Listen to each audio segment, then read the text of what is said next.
നല്ല ഒന്നാന്തര അന്തിയ. ഇപ്പൊ വന്ന നന്നായി. എല്ലാവർക്കും അങ്ങനെ കൊടുക്കുന്നതല്ല.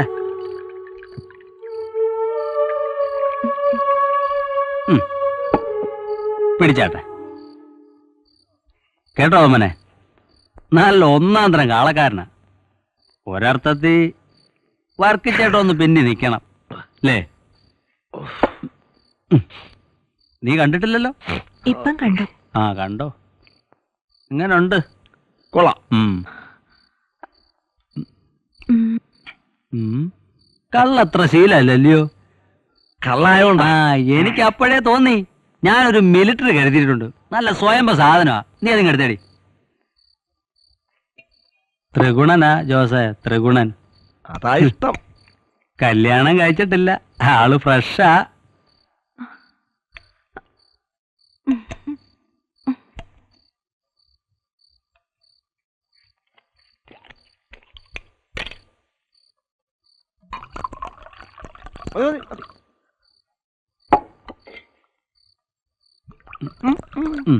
വലിച്ചാട്ടെ.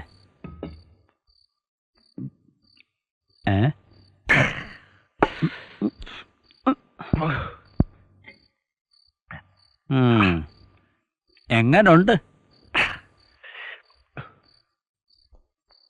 ശരിക്കറിയണമെങ്കിൽ സോഡ വേണം.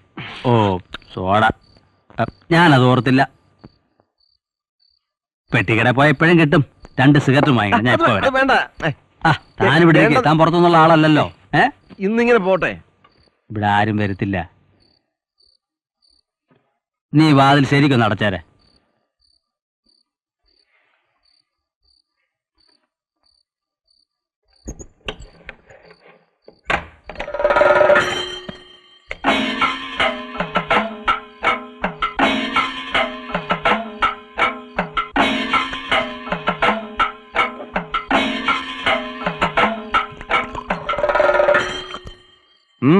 എന്താ ഒരു മൗനം?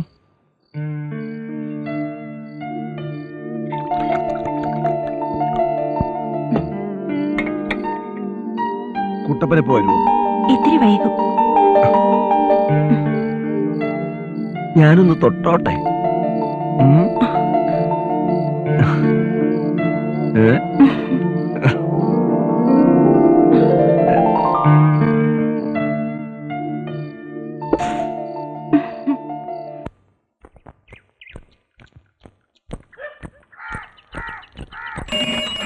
ഋഷിയേട്ടാ ഒന്ന് നിന്നേ. എത്ര നേരമായിട്ട് ഞാൻ കാത്തു നിൽക്കാം. ഞാൻ പോട്ടെ, മീനെടുക്കാൻ നേരമായി. നാളെ കാണാം.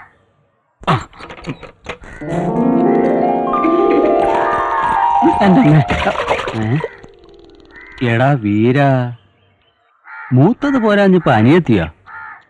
ഇക്കണക്കിന് ചേച്ചിയും കാണൂല പറ്റുബുക്കില്. ഒരു കാലിക്ക് 3 കഴുത്താ. ഓരോത്തന്മാരുടെ വരെ യോഗേ.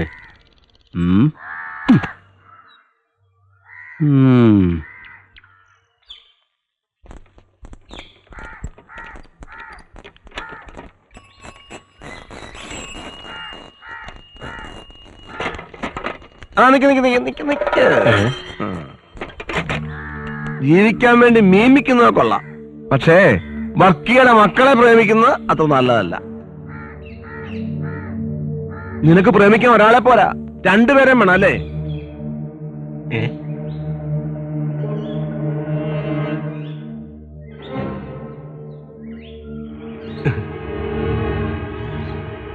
അനാവശ്യം പറയരുത്. അനാവശ്യം പറയിക്കാതിരുന്നാ മതി. കാളവർക്ക് കിടപ്പിലായെങ്കിലും ചോദിക്കാനും പറയാനും ആളുണ്ട്. പെൺകുട്ടികളുടെ സ്വന്തം ചേട്ടനൊന്നല്ലല്ലോ. പിന്നെ തന്റെ ഉള്ളിലിരിപ്പ് എന്താണെന്ന് ഞങ്ങക്ക് നന്നായിട്ട് അറിയാം. ചേലക്കരയിലെ തന്നേക്കാ മുമ്പ് വന്നാ ഞങ്ങള്. ആ സീനിയോറിറ്റിയെങ്കിലും മാനിക്കട്ടെ ചേട്ടാ. നീ എന്നെ കളിയാക്കുകയാണോ? നിന്റെ കളിയൊന്നും എന്റെ അടുത്ത് വേണ്ട. നീ എന്റെ തനിനിറം കാണും. തേനുപോലെ പാലക്കാട് വരെ കളിച്ചും കളി പഠിപ്പിച്ചും വന്നവനായി ജോസ്. നീ ഓർത്തോ? വരട്ടെ.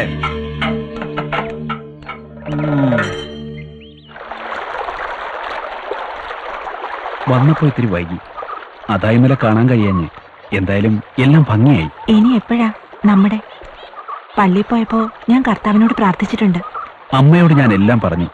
നിനക്ക് വേണമെങ്കിൽ നാളെ തന്നെ വിളിച്ചോണ്ട് വന്നോളാൻ അമ്മ പറയുന്നേ. ഞാൻ റെഡി. എന്താ മാഷേ ഇങ്ങനെയാ കുട്ടികളെ പഠിപ്പിക്കുന്നേ?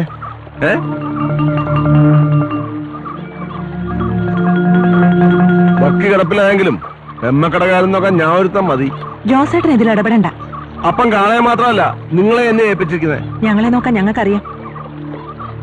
പക്ഷേ ജോസ് ആളിത്തിരി പെശക. നാട്ടുകാരുടെ മുമ്പിൽ മാഷം നാറും.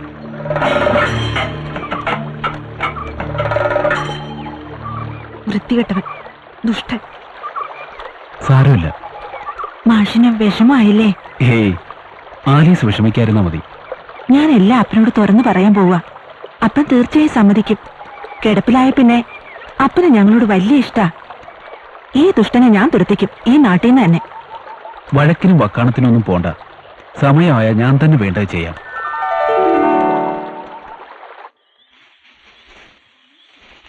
ഞാനിന്ന് കണ്ടിരുന്നു ഋഷിയെ. നല്ല ആളല്ലേ? നല്ല ആളാങ്കിൽ നിനക്കെന്താ? എന്നെ വലിയ ഇഷ്ടാ. എന്നാര് പറഞ്ഞു? എല്ലാം പറഞ്ഞിട്ടറിയാം. കണ്ടാ മനസ്സിലാവൂലേ? ഇഷ്ടം വെച്ചാ എങ്ങനെയാ? ഇഷ്ടം വെച്ചാ ഇഷ്ടം തന്നെ. ചേച്ചിക്ക് ഒന്നും പറഞ്ഞാൽ മനസ്സിലാവില്ല. അതെ, എനിക്ക് മനസ്സിലാവാത്തോണ്ട് എന്നെയാ ചോദിച്ചത്. ഋഷിക്ക് അന്ന് ആള് തെറ്റിപ്പോയതാ. എന്നുവെച്ചാ അന്ന് എന്റെ ഡ്രസ് ഇട്ടോണ്ടല്ലേ നീ പോയത്? ഞാനാന്ന് കരുതി ഋഷി നിന്നോട് ആള് മാറി സംസാരിച്ചതാ.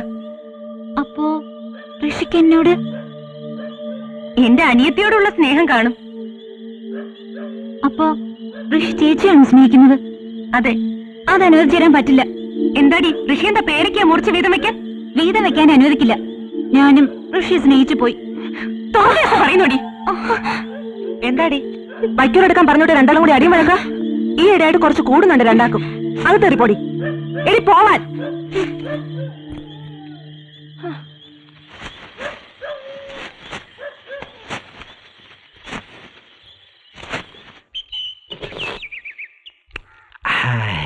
നല്ല വാട്ടച്ചോ.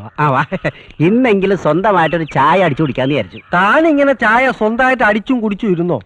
ആ ജോസിന്റെ കാര്യം നോക്കിയേ. അവനിപ്പോ കുട്ടപ്പന്റെ വീട്ടിലാ സേവ. അവനും പറ്റുപടിക്കാരനായോ? എവിടെ ചെന്നാലും ഓണത്താഴ ചോറ് കിട്ടും. ചോറല്ല, സദ്യയല്ലേ സദ്യ. കണ്ടിടം കയറി നിരങ്ങുന്നതായിരിക്കും നല്ലത് നിങ്ങൾക്കൊക്കെ. നേതാവേ, ഞങ്ങൾ കാലിക്കച്ചവടത്തിനാ പോണത്, അല്ലാതെ വൗത്തുറപ്പിട്ട് പറ്റുമുക്കിൽ വരവ് വയ്ക്കാനല്ല. കിട്ടാത്ത മുന്തിരി പൊളിക്കും. ജോസ് പുതിയാപ്പള പറയുന്നത് സഹിക്കുന്നില്ലല്ലേ? പവിത്ര, അയൽപക്കത്തെ ഒരു പിടി ചോറ് അതെപ്പോഴും അവിടെ കാണും. അതാ കുട്ടപ്പന്റെ സൽക്കാരം നമ്മൾ നീട്ടിക്കൊണ്ടു പോണത്. പവിത്ര, ഒരു സ്ട്രോങ് ചായ. വെള്ളം ചൂടായിട്ട് വേണം. ഒന്ന് കൊടുക്കടാ, ദാഹിച്ചിട്ടല്ലേ. അവൻ അതൊക്കെ പറയും. ഒരു ചായ അഡ്വാൻസ് ആയിട്ട് അടിച്ചു വെക്കണ മോനെ അവൻ. ഇപ്പൊ എവിടെ പോയിട്ട് വരിക? പശുവിനെ കൊണ്ട് വർക്കിച്ചന്റെ വീട് വരെ ഒന്ന് പോയി. ജോസിനിപ്പോ നല്ല കോളാ. അങ്ങോട്ട് പിടി പിടി.